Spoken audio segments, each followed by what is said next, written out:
A former British Army officer who helped found Syria's White Helmets has been found dead in Turkey.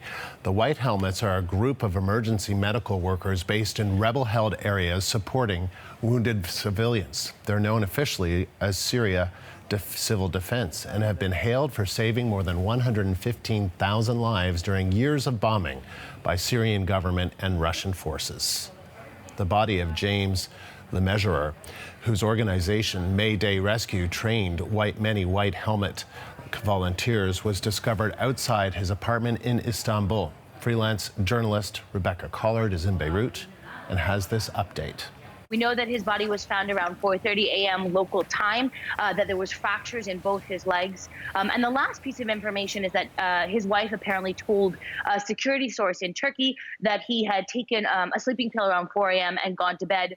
And then she had woken up a while later to this knock at the door and to learn this terrible news about her husband.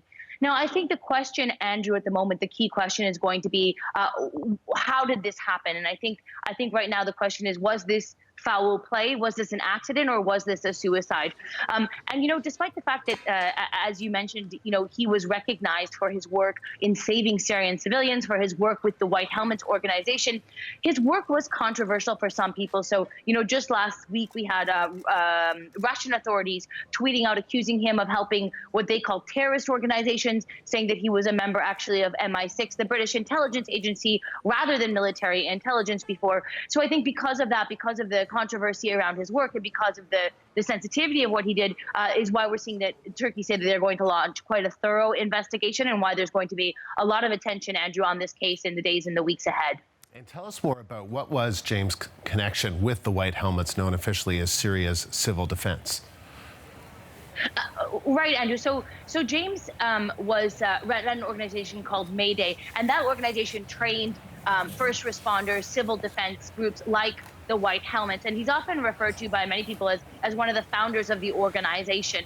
And this is the organization that we have seen time and time again, Andrew, in the aftermath of airstrikes and bombings in Syria. You see these people going in, rushing in with these White Helmets on, removing people from the rubble, trying to assist people with emergency first aid. And, it is a group that they say they've saved 100,000 lives in Syria. It's definitely in the thousands. They have been really the force on the ground that has attended to civilians across mostly opposition-held areas. And so, because of that, because of his fundamental role with this group, he was given basically knighthood by the Queen in 2016. So, on top of the investigation, on top of I think this is the real questions about what happened, what we've seen today is really an outpouring of support for his family, and also a lot of recognition from people about the difficult and important work that he did in Syria and the way that he helped this organization and essentially helped Syrian civilians. So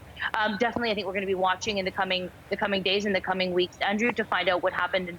And right now, just seeing this a great amount of gratitude from Syrians and other people who support Syrian civilians for the work that he did, and in light of this tragic incident. Freelance journalist Rebecca Collard in Beirut.